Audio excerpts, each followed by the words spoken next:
Hello everyone. आज हम बात करने वाले हैं रेबीज वायरस की। तो ये देखिए, rabies virus single standard RNA genome इसका होता है, पहली बात। और बुलेट शेप्ड वायरस, ये बुलेट शेप वायरस होता है। तो ये देखिए, ये इसका शेप है, देखिए ये बुलेट शेप वायरस, इसीलिए इसको हम बोलते हैं, ठीक है। और इसमें नेगरी बॉडीज हमको देखने को मिलता है। यानी नेगरी बॉडीज क्या होता है? Cytoplasmic inclusions. तो ये देखिए, ये नेगरी बॉडीज हैं, ये देखिए, ये इसी को हम नेगरी बॉडीज बोलते हैं। और commonly found in Purkinje cells of cerebellum and hippocampal neurons. और कॉमनली ये Purkinje cell of the cerebellum में देखने को मिलते हैं और हिप्पोकैम्पल न्यूरॉन्स में देखने को मिलते हैं। क्यों? तो देखिए, हम यहाँ पे इसके पैथोफिजियो की बात कर लें। मान लो ये हमने ह्यूमन बॉडी बना रखी है, बिल्कुल सादा, ठीक है। ये ह्यूमन बॉडी है और यहाँ से रेबीज एंटर किया ह्यूमन बॉडी में, ठीक है। ये डॉग बाइट या किसी भी वजह से, आगे हम बात करते हैं, तो डॉग बाइट की वजह से या किसी भी तरीके से ये हमारे रिलेशन में चला गया, तो सबसे पहले यहाँ पे ये रेप्लिकेट करता है। फिर जब रेप्लिकेट कर लेगा, फिर यहाँ पे देखिए, ये निकोटिनिक रिसेप्टर है एसिटाइल कोलिन का, ठीक है। तो निकोटिनिक रिसेप्टर से बाइंड कर लेता है और बाइंड करने के बाद ये रेट्रोग्रेडिवली ऐसे ऐसे करके ये हम पहुँच जाता है हमारे सीएनएस तक।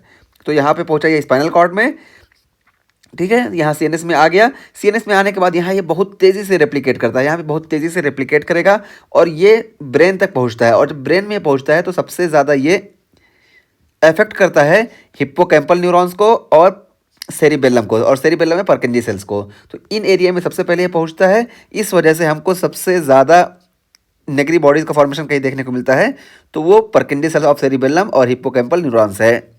और उसके बाद फिर देखिए क्या बताया गया कि rabies has long incubation period, कि रेबीज़ में जो होती है इंक्यूबेशन पीरियड ये लॉन्ग होती है और वीक टू मंथ्स, यानी हफ्ते से लेकर महीनों तक इसकी इंक्यूबेशन पीरियड होती है। क्यों? क्योंकि इसके जो प्रोग्रेशन की स्पीड है ना, ये बहुत स्लो होती है। इधर से इधर जो जाता है अबाउट 1.2 सेंटीमीटर पर डे होती है।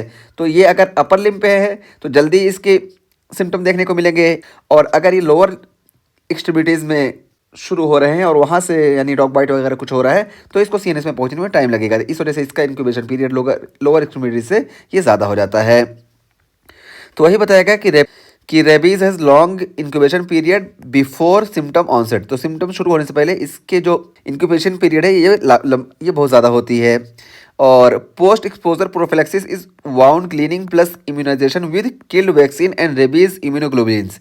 फिर इसके प्रोफिलैक्सिस के बारे में बताया जा रहा है, क्योंकि ये रेबीज़ जो होता है ना, ये 100% फीटल होता है, ठीक है। 100% फीटल होता है। अगर रेबीज़ के सिम्टम आ गए तो कोई चांस नहीं है कि हम पेशेंट को डेथ से बचा सके। इस वजह से पोस्ट एक्सपोजर हमको प्रोफिलैक्सिस करना ही पड़ता है।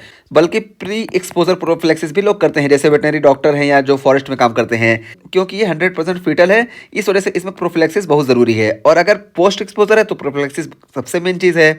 तो ये post exposure prophylaxis is wound cleaning.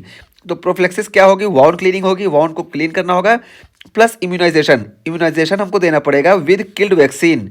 तो किल्ड वैक्सीन के जरिए हम इम्यूनाइजेशन करेंगे, किल्ड वैक्सीन देंगे, एंड रेबीज़ इम्यूनोग्लोबुलिन्स। और रेबीज़ इम्यूनोग्लोबुलिन्स भी हम देंगे, जिसको RBG बोलते हैं, ठीक है। तो ये हो गया। और यह example of passive active immunity, और ये पैसिव एक्टिव इम्यूनिटी का एग्जाम्पल है रेबीज़ वायरस। और उसके बाद फिर है travels up to the CNS by migrating in a retrograde fashion up nerves axon after binding to acetyl choline receptors. तो यही बताया गया कि ये रेट्रोग्रेड फैशन में सीएनएस तक पहुंचता है, माइग्रेट करता है, और इसमें डाइनिन मोटर्स के जरिए ये जाता है, ठीक है। डाइनिन मोटर्स के जरिए ये मूव करता है और एक्सॉन के थ्रू ही जाएगा। यहाँ पे देखिए, यहाँ पे ये एक्सॉन है ना, तो एक्सॉन के थ्रू जाएगा after binding to acetyl choline receptors. तो वही चीज़ यहाँ पे मतलब पूरे में समझे ये बताया गया कि ये यहाँ पे पहले बाइंड करेगा एसिटाइल कोलिन रिसेप्टर पे, फिर उसके बाद फिर इस तरह से ये सीएनएस में जाएगा। और उसके बाद इसके सिम्टम की बात की जाए या प्रोग्रेशन ऑफ द डिजीज़ की बात करें, तो इसमें 3 स्टेजेस होती हैं। पहली होती है प्रोडर्मल फेज, और दूसरी होती है इंसेफेलिटिक फेज, और तीसरी होती है पैरालिटिक फेज।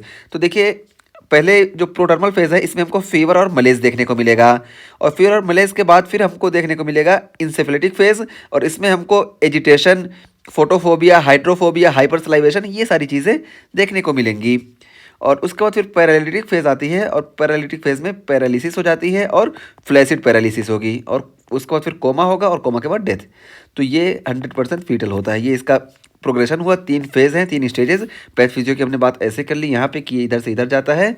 और उसके बाद फिर देखिए बताया गया कि infection more commonly from bed. तो ये किसके थ्रू सेपरेट होता है? तो मोर कॉमनली फ्रॉम बेड, ये बेड से सेपरेट होता है, रकून से होता है, और शंक बाइट्स, ठीक है, शंक बाइट से भी ये होता है, तो ये मोर कॉमनली हो गया। और ये डॉग से होता है, इंडिया वगैरह में डॉग से बहुत ही ज़्यादा कॉमन है, ठीक है। इंडिया में तो डॉग बाइट की वजह से ही सबसे ज़्यादा रेबीज़ कॉमन है। और ये जो डाटा बताया जा रहा है ये यूनाइटेड स्टेट का बताया जा रहा है।